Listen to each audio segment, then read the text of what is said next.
Hey Tom, this is a TVP against a Void Ray push, and what it came down to was that your army size was about half of his when the fight started at 8 minutes, so let's look at why that happened.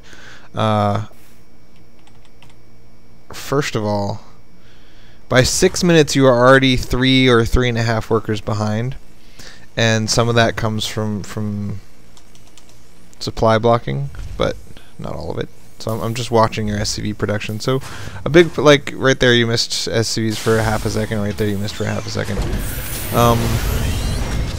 And now it took you a second to start SCV production after your orbital was done. Looks like good. You stopped again and your supply blocked. And you stopped again and your supply blocked. So by 6 minutes, if you don't have 24 workers, game doesn't count. That's just a general rule for every time you watch a replay of your own. Just say, you know, look at 6 minutes. Did I have enough workers? No. And if not, well, the whole game is thrown off now because you just don't have as much money as you should. And I know it feels like being off by 3 workers isn't that big of a deal, but 3 out of 24, that's a lot, man. Let's see, that's 1/8. What's up, Simon? What a cutie boy. So that was a big deal. You actually also miss a couple more workers throughout the game, although in general you stay on top of it. Every once in a while there's a supply block. Like right here, this guy is supposed to be constantly making worker, and you're supposed to be using this idle SCV icon as a reminder to, oh my goodness, I forgot to make a depot. And so right there, he popped up for a while and you ignored him, and then you got supply blocked. So by 8 minutes, when the fight's gonna happen, your spending is 1375. You have stim and combat shields, but you're not going to stim, and combat shields is not going to finish during the fight, so I wouldn't count either of those towards the sexiness of your army. So in reality, your army is 1375 and his is 2350, and that's almost double, and so he's going to come up and easily crush him. And that just all comes down to you not making enough dudes. And part of the reason you didn't make enough dudes was that you spent so much money on all of these racks. Another part is that you just didn't have the infrastructure capable of spending a ton of money, because each one of these racks is $125 of spending capability. And when you have a mule down, like right now you don't have a mule down because you just fought a battle, but let's look before the battle starts. When you have a mule down, your income is 1,000 minerals and 100 gas. And this marauder producing structure makes a marauder every 30 seconds, so you spend 50 gas every minute. So your gas income is 62 higher than you can possibly spend. And so your gas is piling up and not being spent. And then you're spending 200 minerals a minute off of this, and then another 125. So that's like 450, 575. So you got 575 total spending possible, and your income is 1,000. So that's $425 that you just can't spend. There's no way to spend it except on supply depots and SCVs. And you already have enough SCVs so that more SCVs is not increasing your income. So there's no need to make any more, and you don't need $500 of depots every minute. That's crazy. You need about $200 of depots a minute. What's up? And after the fight starts, you need $0 of depots every minute because you just fought and lost a bunch of units. So you always want to have enough infrastructure to spend your money, and you just don't. And that's 5 racks with only a tech lab is gonna get you a little closer.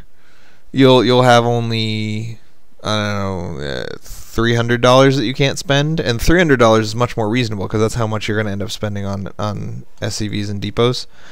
But floating this racks, I think, was a mistake. It's nice to make an extra racks and then float it, but you didn't make an extra racks and then float it.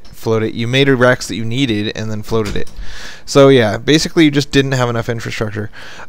Big other issue is that by making naked racks, a naked racks costs you a full minute of build time on an SCV, which until you're maxed out at about 8 minutes is going to cost you 40 minerals worth of SCV mining time lost, right? Because the SCV is now making a build instead of mining.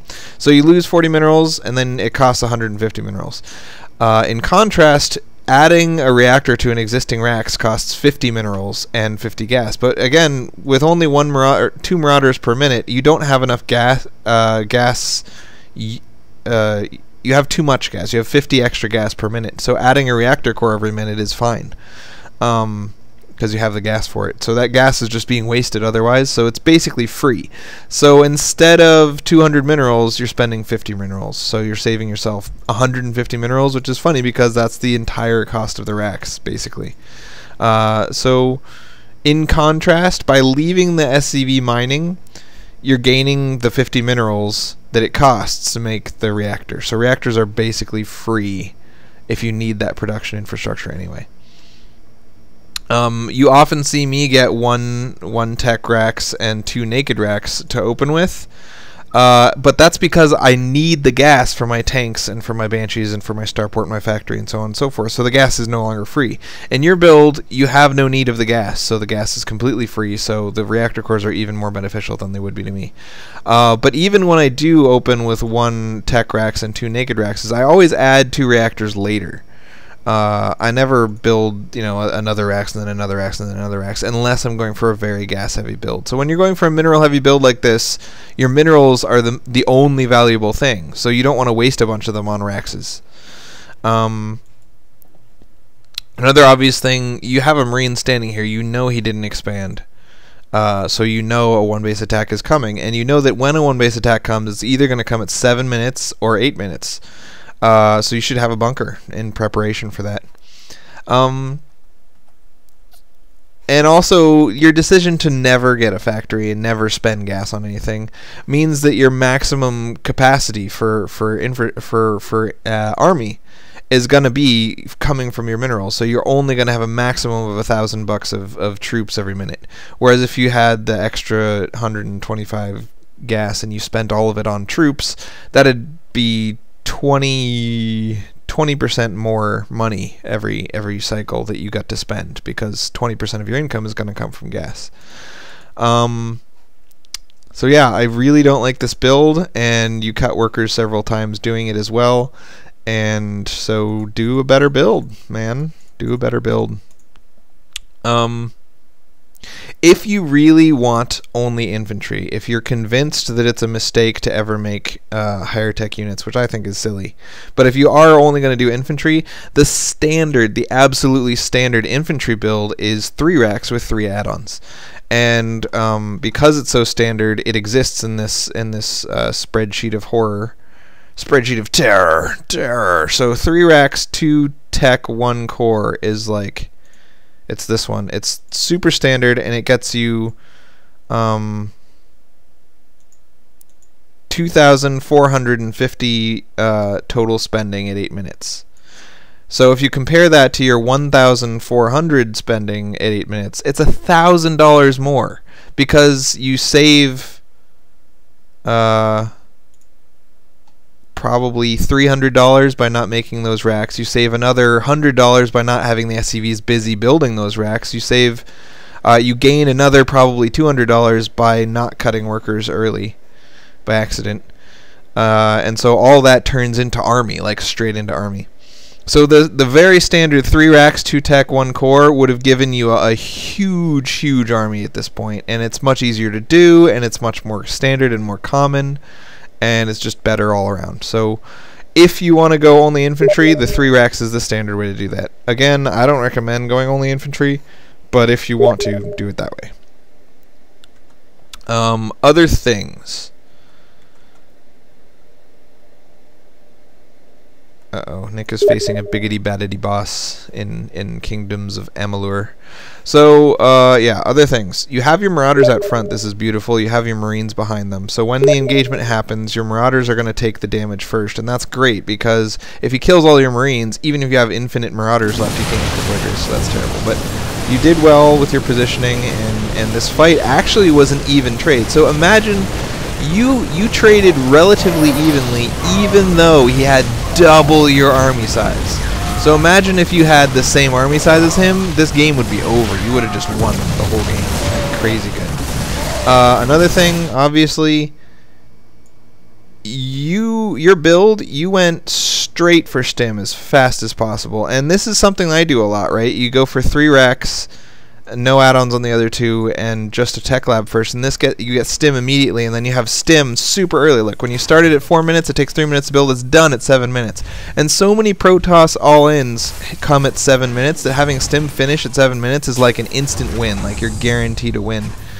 Because you have stim when he hits you. So you come down here and you're like, yes, I have stim. Now when he hits me, I'm going to be able to stim. And let's look at your camera. Okay, so he hits you. Your camera immediately comes over here. You've selected your troops. That's what these blue circles mean around them. So you have your troops, and you're looking at them. You have them selected. Why don't you stim? You didn't stim.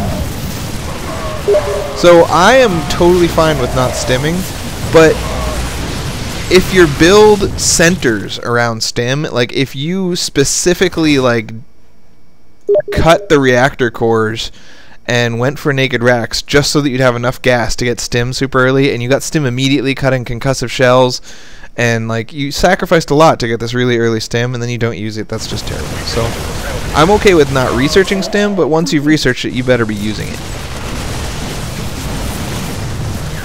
Against Protoss units, stim is a 25% boost to offense and a 15% detriment to your health. But because of the way Protoss units attack, their damage doesn't divide evenly into 10. And so it ends up taking them the same number of hits to kill your Marines, whether you stim them or not, right? Because Marines have 45 health, and Stalkers do 10 damage a shot, right? So if you lose 10 health, now you have 35. And wait, how does that work? Okay, well, I guess I'm just wrong. I guess the idea is that if the Stalkers are hitting the Marauders and the Zealots are hitting the Marines, then that's true. So yeah, Zealots have 8 attack times 2 is 16, and so losing 10 damage, they do 16 damage per round of strikes. So you go from being dead in a certain number of hits to being dead in the same number of hits. Anyway, whatever. That seems wrong too, because 6 times 6 is 36. 8 times... Anyway, whatever. Point is, stim is good against Protoss units. One big disadvantage of stim, of course, is that if you stim and he walks away and force fields, that can be terrible. If you stim and win a fight, but then he just comes back with another wave, then that can be terrible. But in general, if you're going to get stim, you better use it. I think that's a little obvious. I mean, I'm sure you knew that already. Supply blocking was bad. Cutting gas... bad. Not getting air units bad. So the true counter to Void Rays, right? Because Void Rays, especially if they have a ledge to abuse, they're what speed are they? 225, and Marines are 225. So anytime they want, they can just walk away, and you can't hit them anymore. Especially if there's a ledge to cut them off, until you get stim. And once you have stim, you can finally chase down Void Rays. So the best defense against Void Rays is either to have a bunker which can be repaired, or to have medevacs to repair the damage that they did, or to have medevacs and stim, so that you can not only repair the damage that they do, but also chase them down. So until you get one of those 3 things, Void Rays can do some damage and then fly away and regenerate their shields, and do some damage and fly away and regenerate their shields forever. So that one of the reasons I like the early stim build is because if you get an early stim and you have a ton of Marines and he comes with Void Rays, you can just stim and go kill them. But you also got to realize that I'm not just getting an early stim, I'm getting an early stim and relatively early medevacs. So combination, man, you need medevacs. If you're not going to get medevacs, I would not go for the early stim. Also, another good thing about the early stim, about the early Marauders, sorry, the early tech lab, getting a tech lab on your first racks, is that over here at 6 minutes, you end up with 3 Marauders. And if you look at what the average Protoss is going to have in his base at 6 minutes, especially if he's doing a proxy Void Ray where he's spending a bunch of money on these Void Rays, it's going to be nothing, basically. Basically, he's going to have nothing. And if you come here with 3 Marauders, you can just kill him, and then he dies. So the point of this early 3 Raxes with 1 Tech Lab is so that you don't have to waste money on the bunker, and so that you can go do some early pressure, and so that you'll have stim ready for the Void Rays. And you didn't do early pressure, you didn't use stim, you didn't have a lot of Marines. Like, it was bad. It was not good. In the fight itself, I think you did fine. Again, I already said that. But if we look, especially like up until 8 minutes, you're spending all your money. Once you've gotten concussive shields, though, you're never going to be able to spend this gas, right? Because you're pulling in 110 and you're only spending 50. So the gas is going to pile up and pile up and pile up, but you're spending your minerals pretty well. But once the fight happens, look at your minerals. They just jump to 500. And that's because you just lost some units, so you don't need to make the next supply depot. And you're fighting now, so you don't need to make more SCVs. So, and you're fighting against Void Rays, so you're going to cut Marauders and make only Marines. You haven't done it yet, but you're going to. So suddenly your money is just hugely piling up. And this comes from the fact, because, well, look, and it's not like you didn't queue up units, right? During the fight, you were making units out of all of your buildings the whole time. So as soon as your supply block finishes, you're making units the whole time. Making units.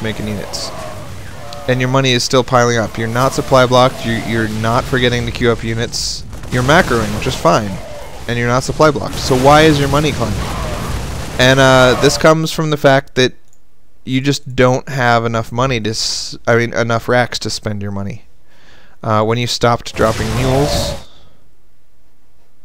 Your income dropped to 700, but your income during this period where your money climbs is 1,000, and your spending is way less than 1,000. It's like 600. And in the past, you had been spending that money on SCVs and depots, and when you cut SCVs and depots, suddenly you have a bunch more money, but no way to spend it. So there's no reason to cut SCVs and depots. If getting that extra money isn't going to translate into more troops, then you don't need to. But also, there's no reason to look away from the fight to go make a depot when you're going to be like 40 out of 67. So you will always want to have slightly more production than you need, because when you cut workers and depots, you're going to have extra money and you want to be able to spend it. You can always go to Savannah's house, Gwenny. You can live there.